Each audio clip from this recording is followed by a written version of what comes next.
ಜೀವನದಲ್ಲಿ ಆಟ ಆಡುತ್ತಿರುವ ಕೇಂದ್ರ ಸರ್ಕಾರಕ್ಕೆ, ಈ ಪ್ರಶ್ನೆ ಪತ್ರಿಕೆ ಸೋರಿಕೆ ಮಾಡುವ ಕೇಂದ್ರ ಸರ್ಕಾರಕ್ಕೆ ಬೇಕೇ ಬೇಕು, ಬೇಕೇ ಬೇಕು, ಬೇಕೇ ಬೇಕು. ರಾಜೀನಾಮೆ ಬೇಕು.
ಪರಿಹಾರ ಕಾಂಪನ್ಸೇಷನ್ ಕೊಡಬೇಕು. ಮೂರನೇದಾಗಿ ಈ ಒಂದು ಪರೀಕ್ಷಾ ಪದ್ಧತಿಯಲ್ಲಿ ಅಮುಕರಾಗ್ಲೂ ಬದಲಾವಣೆ ತರಬೇಕು. ಮುಂದೆ ಈ ತರಹದ ಎಕ್ಸಾಮಿನೇಷನ್ ಪೇಪರ್ ಲೀಕ್ ಆಗ್ಲಾರ್ದಂಗೆ ನೋಡಿಕೊಳ್ಳಬೇಕು. ಮತ್ತು ಈ ನೀಟ್ ಹಗರಣದಲ್ಲಿ ಯಾರ್ಯಾರು ಭಾಗಿಯಾಗಿದ್ದಾರೆ ಅವರಿಗೆ ಉಗ್ರ ಮತ್ತು ಕಠಿಣ ಶಿಕ್ಷೆಯನ್ನು ಒದಗಿಸಬೇಕು. ಹೀಗೆ ಇಂಥವು ಹಲವಾರು 6 ಬೇಡಿಕೆಗಳನ್ನು ಇಟ್ಟು ಅವರು ಅಲ್ಲಿ ಕೇಂದ್ರದಲ್ಲಿ ಹೋರಾಟ ಮಾಡ್ತಾ ಇದ್ದಾರೆ. ಪಾರ್ಲಿಮೆಂಟ್ ಒಳಗಡೆ ಪಾರ್ಲಿಮೆಂಟ್ ಹೊರಗಡೆ ಎರಡೂ ಕಡೆ ಅವರು ಹೋರಾಟ ಮಾಡ್ತಾ ಇದ್ದಾರೆ. ಅವರ ಹೋರಾಟಕ್ಕೆ ಬೆಂಬಲಾರ್ಥವಾಗಿ ನಾವು ಇವತ್ತು ಈ ಒಂದು ಪ್ರತಿಭಟನೆ ಹಮ್ಮಿಕೊಂಡಿದ್ದು. ಈ ಒಂದು ಪ್ರತಿಭಟನೆಯನ್ನು ನಮ್ಮ ಇಳಕಲ್ ತಾಲೂಕಿನ NSI ಘಟಕ ತನ್ನ ನೇತೃತ್ವದಲ್ಲಿ ಏರ್ಪಡಿಸಿದೆ. ಈ ಒಂದು ಪ್ರತಿಭಟನೆಗೆ ಸಾಥ್ ಕೊಟ್ಟಂತ ಎಲ್ಲಾ ಕಾಲೇಜಿನ ವಿದ್ಯಾರ್ಥಿಗಳಿಗೆ ಅವರ ಬೋಧಕ ಸಿಬ್ಬಂದಿಗಳಿಗೆ ಕಾಲೇಜುಗಳ ಚೇರ್ಮನ್ಗಳಿಗೆ ತಮ್ಮ ಸ್ವಸಹಾಯದಿಂದ ಸ್ವಯಂ ಪ್ರೇರಿತವಾಗಿ ಇದರಲ್ಲಿ ಭಾಗವಹಿಸಿಕೊಂಡಿದ್ದಕ್ಕೆ ತಮ್ಮೆಲ್ಲರಿಗೆ ಧನ್ಯವಾದಗಳನ್ನು ತಿಳಿಸುತ್ತಾ ನೋಡಿರ್ಬೋದು. ನಮ್ಮ ವರಿಷ್ಠ ನಾಯಕಿ ಶ್ರೀಮತಿ ಸೋನಿಯಾ ಗಾಂಧಿ ಒಂದು ಲೇಖನ ಬರೆದಾರೆ ಹಿಂದೂ ಪತ್ರಿಕೆಯಲ್ಲಿ. ಅದು ಎದರ ಬಗ್ಗೆ? ನೀಟು ಮತ್ತು ಅಲ್ಲಿ ನಡೆದಂತ ವಿದ್ಯಾರ್ಥಿಗಳ ಮೇಲೆ ನಡೆದಂತ ದೌರ್ಜನ್ಯದ ಬಗ್ಗೆ. ತದನಂತರ ಯೋಗೇಂದ್ರ ಯಾದವ್ ಅನ್ನೋರೊಬ್ರು ಹೋರಾಟಗಾರರು, ರೈತ ಪರ ಚಿಂತಕರು, ದೇಶದ ಬಗ್ಗೆ ಕಳಕಳಿ ಉಳ್ಳವರು, ವಿದ್ಯಾರ್ಥಿಗಳ ಬಗ್ಗೆ ಹೋರಾಟದ ಬಗ್ಗೆ ಅವರು ಸಾಕಷ್ಟು ಗಣಕಂಪ ತೋರಿಸಿದಂತ ವ್ಯಕ್ತಿಗಳು ಅವರು ಒಂದು ಬರೀತಾರೆ. ಅದಕ್ಕಿಂತ ಹೆಚ್ಚಾಗಿ NTA ಅಂದ್ರೆ ನ್ಯಾಷನಲ್ ಟೆಸ್ಟಿಂಗ್ ಏಜೆನ್ಸಿ ಏನಿದ್ರದ್ದು ರೂವಾರಿ ಇದೆ, ನೀಟ್ ಎಕ್ಸಾಮ್ ನಡೆಸ್ತಕ್ಕಂಥ ರೂವಾರಿ ಬಂದಂತ ಸಂಸ್ಥೆಯ ಬಗ್ಗೆ CPIನ ಒಬ್ರು ಸುಧಾದಾಸನವರು ಒಬ್ರು MP ಒಂದು ಪ್ರಶ್ನೆ ಕೇಳತ್ತಾರೆ. ನಿನ್ನೆ ರಾಜ್ಯಸಭೆಯಲ್ಲಿ ನಡೆದಂತ ವಿಷಯ ಇದು. ಅವ್ರ ವಿಷಯಕ್ಕ ಎಜುಕೇಶನ್ ಮಿನಿಸ್ಟರ್ ಪ್ರಧಾನರವಲ್ಲ, ಧರ್ಮೇಂದ್ರ ಪ್ರಧಾನರವಲ್ಲ, ಅವ್ರು ಇನ್ನೊಬ್ರು ಸ್ಟೇಟ್ ಮಿನಿಸ್ಟರ್ ಅಂತ ಇರ್ತಾರೆ. ಅವರು ಲಿಖಿತ ಉತ್ತರ ಕೊಟ್ಟಾರ. ಲಿಖಿತ ಉತ್ತರ ಏನಂತ? ನ್ಯಾಷನಲ್ ಟೆಸ್ಟಿಂಗ್ ಏಜೆನ್ಸಿ ಪ್ರಾರಂಭವಾದದ್ದು 2018ರಲ್ಲಿ. ಸೋನಿಯಾ ಗಾಂಧಿ ಅವರು ಸಹಿತ ಅದನ್ನ ಹೇಳಿದ್ದಾರೆ. ಏನು ಸೋನಿಯಾ ಗಾಂಧಿ ಅವರು ಒಂದು 2 ನಿಮಿಷ ಹಿಂದಕ್ಕೆ ಮೇಲೆ ಹಾಕೋಣ. ಈ ಮುಂಚಿತವಾಗಿ NEP national entrance new education policy ಅಂತ ಏರ್ ಬಂತಲ್ಲ 2020ರಲ್ಲಿ, ಅದಕ್ಕಿಂತಲೂ ಮುಂಚೆ ಪ್ರತಿಯೊಂದು ರಾಜ್ಯದಲ್ಲಿ ತಮ್ಮದೇ ಆದ ಸ್ಪರ್ಧಾತ್ಮಕ ಪರೀಕ್ಷೆಗಳಿಗೆ ತಮ್ಮದೇ ಆದ ಒಂದು ಮೆಥಡ್ ಇತ್ತು ಆಯ್ಕೆ ಮಾಡಲಿಕ್ಕೆ ಅಥವಾ ಸಿಲೆಕ್ಷನ್ ಮಾಡಲಿಕ್ಕೆ, ಟೆಸ್ಟ್ಗಳನ್ನು ಕಂಡಕ್ಟ್ ಮಾಡಲಿಕ್ಕೆ. ಆದರೆ 2020ರ ತದನಂತರ 2018ರಲ್ಲಿ ಬಿಟ್ಟುಕೊಂಡ NTA ನ್ಯಾಷನಲ್ ಟೆಸ್ಟಿಂಗ್ ಏಜೆನ್ಸಿ ಏನೈತೆ ಇದು ಒಂದು ಅಟಾನಮಸ್ ಬಾಡಿ ಅಂತ ಮಾಡ್ಕೊಂಡಾರ. ಅವ್ರು ಹೇಳ್ದಂಗ ಶ್ರೀಮತಿ ಸೋನಿಯಾ ಗಾಂಧಿ ಅವ್ರು ಏನ್ ಹೇಳ್ತಾರ ಅದನ್ನ ಎಲ್ಲಿ ಪಾರ್ಲಿಮೆಂಟ್ ಅಲ್ಲಿ ಡಿಸ್ಕಸ್ ಮಾಡಿಲ್ಲ. ಇನ್ನೊಂದು ನಿಮ್ಗೆ ಎಲ್ಲರಿಗೂ ಗೊತ್ತಿರ್ಬೋದು, ಆದ್ರೂ ನಾ ಹೇಳ್ತೀನಿ ಏನಂದ್ರ, ಯಾವುದೇ ಕಾಯ್ದೆ ಕಾನೂನು ರಚನೆ ಆಗ್ಬೇಕಾದ್ರ ಮೊದಲು ಒಂದು ಪಾರ್ಲಿಮೆಂಟರಿ ಕಮಿಟಿ ಅಂತ ರಚನೆ ಮಾಡ್ತಾರ. ಅದರಲ್ಲಿ ಲೋಕಸಭೆ ರಾಜ್ಯಸಭಾ ಮೆಂಬರ್ಸ್ ಎಲ್ಲಾ ಪಕ್ಷದವರು, ಎಲ್ಲಾ ವರ್ಗದವರು, ಎಲ್ಲಾ ಬುದ್ಧಿಜೀವಿಗಳು ಅದರಲ್ಲಿ ಭಾಗವಹಿಸಿರ್ತಾರೆ. ಅಲ್ಲಿ ಡಿಸ್ಕಸ್ ಮಾಡಿದ್ದ 2 ಸದನದಲ್ಲಿ ಮಂಡಿಸಿ ಆಮೇಲೆ ಕಾಯ್ದೆ ಆಗುತ್ತಾ ಅದು ಲಾ ಆಗಿ ಹೊರಗೆ ಬರುತ್ತೆ. ಆದ್ರ ವರಿಷ್ಠ ನಾಯಕಿ ಹೇಳಿದಂಗ ಇವು ಯಾವ ಪಾರ್ಲಿಮೆಂಟ್ ಬಂದಿಲ್ಲ, NEP ಬಂದಿಲ್ಲ, ಈ NTA ಏಜೆನ್ಸಿ ನೇಮಿಸಲ್ಲ, ಇದು ಬಂದಿಲ್ಲ. ಇದ್ರ ಅರ್ಥ ಏನು? ಇವೆಲ್ಲ ಹಿಡನ್ ಅಜೆಂಡಾ. ಅದು ಹೋಗ್ಲಿ, ಇದಂತೂ ಒಂದು ಇದು ಪ್ರಿಯಂಬಲ್ ಅಂದ್ರೆ ಪೀಠಿಕೆ ಇದ್ದಂಗ. ಮುಂದೆ NTA ಏನಾಯ್ತು? NTAದಲ್ಲಿ 39 ಸದಸ್ಯರಿರ್ತಕ್ಕಂಥ ಒಂದು ಬಾಡಿ ಇದೆ.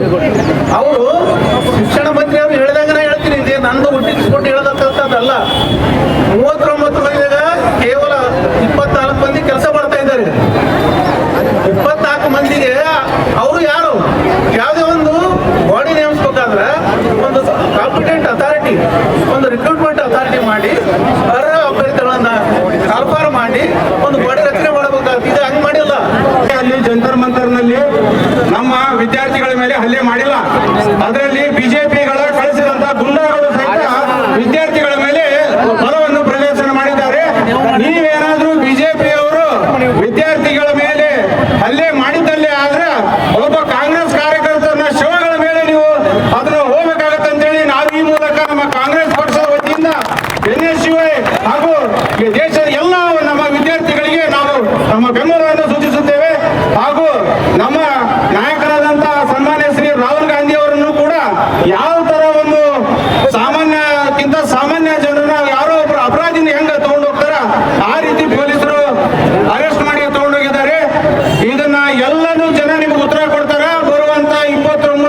ನಮ್ಮ NSY ಘಟಕಕ್ಕೆ ಧನ್ಯವಾದವನ್ನು ಹೇಳಿ ನಾನು 2 ಮಾತನ್ನು ಮುಗಿಸಿದೆ. ಜೈ ಹಿಂದ್, ಜೈ Karnataka.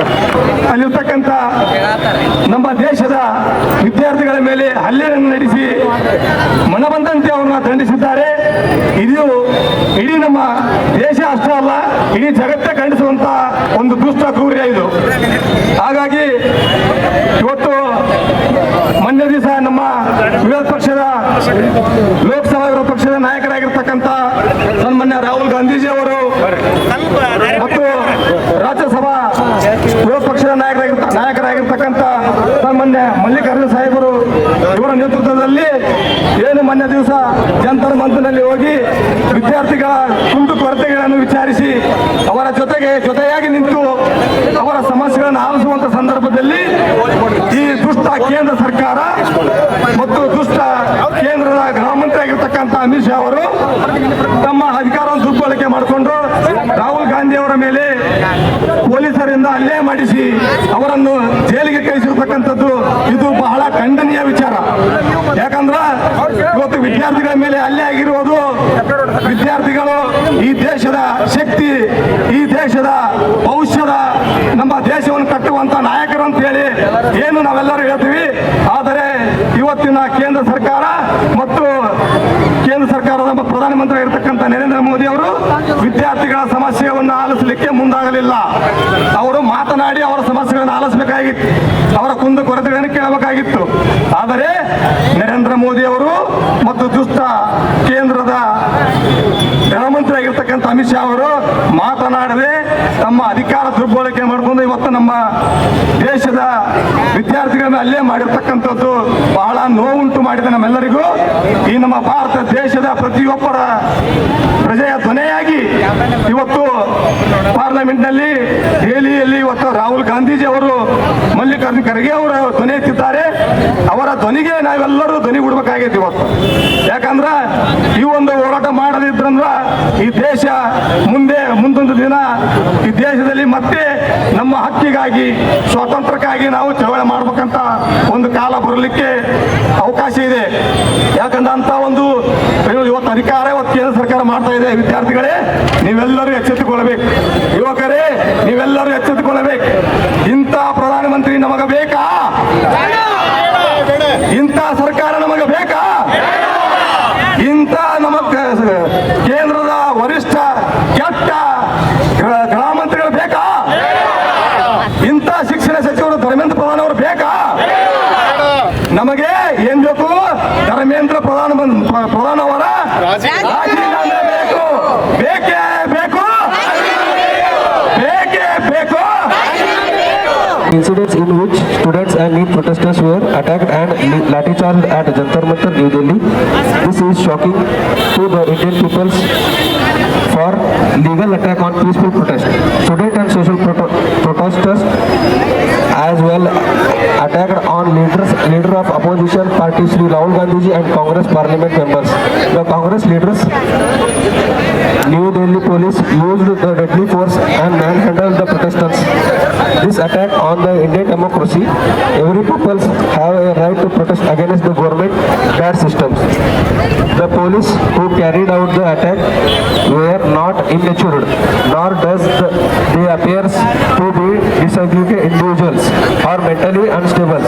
It doesn't seem like the attack was intended or attack public intentions.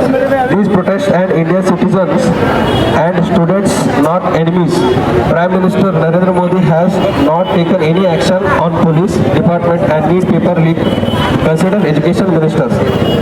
ಮಾನ್ಯ ರಾಷ್ಟ್ರಪತಿಗಳಿಗೆ ಅಡ್ರೆಸ್ ಇದೆ. ಸೊ ಈ ಮನವಿಯಲ್ಲಿ ಇರುವಂತಹ ಅಂಶಗಳನ್ನೆಲ್ಲ ಪರಿಶೀಲಿಸಿ ನಾನು ಮಾನ್ಯ ಜಿಲ್ಲಾಧಿಕಾರಿಗಳ ಮುಖಾಂತರ ಇದನ್ನು ರಾಷ್ಟ್ರಪತಿಗಳಿಗೆ ತಲುಪಿಸುವಂತ ವ್ಯವಸ್ಥೆಯನ್ನು ಮಾಡ್ತೇನೆ. ಧನ್ಯವಾದ.